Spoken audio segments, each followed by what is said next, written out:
আসসালামু আলাইকুম সবাইকে। আজকে আমরা যাচ্ছি ঢাকার এক বিখ্যাত জায়গা লালবাগ কেল্লাতে। এটা হচ্ছে লালবাগ কেল্লার টিকিট কাউন্টার। এখানে প্রবেশ ফি খুবই সামান্য। ভেতরে ঢুকতেই যে জিনিসটা চোখে পড়ে সেটা হলো বিখ্যাত সবুজ মাঠ এবং তার মধ্যে থাকা বিশাল সমাধি।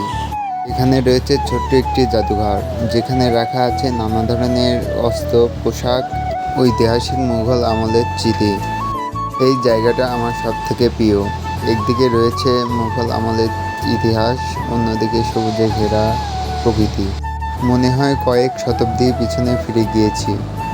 এখানে রয়েছে পরিবিবির মাজার। ইতিহাস বলে তার মৃত্যুর পর শায়েস্তা খান এতটা কষ্ট পেয়েছিল যে কেল্লার নির্মাণ কাজ বন্ধ করে দেন। তাই আজও এই কেল্লা অসম্পূর্ণ।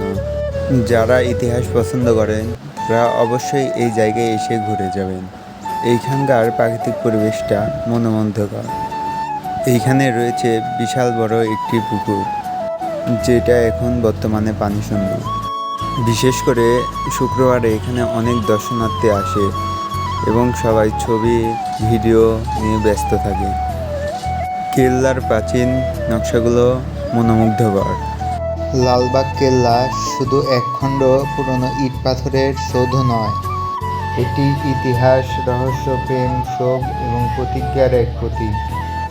অপূর্ণ হলেও এর মাঝে লুকিয়ে আছে এক চিরন্তন গল্প, অসমাপ্ত হলেও হৃদয় ছুঁয়ে যায়।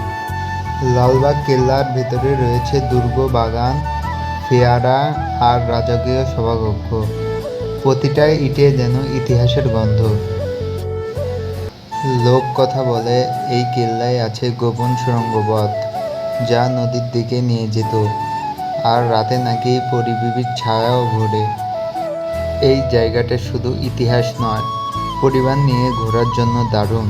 লালবাগ কেল্লা মনে করিয়ে দেয় ইতিহাস কখনো মরে না, শুধু অপেক্ষা করে ভালোভাবে জানার। আজকের ঘুরে দেখা এখানেই শেষ।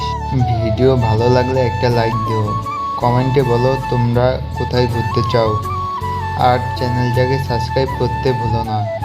আল্লাহ হাফেজ।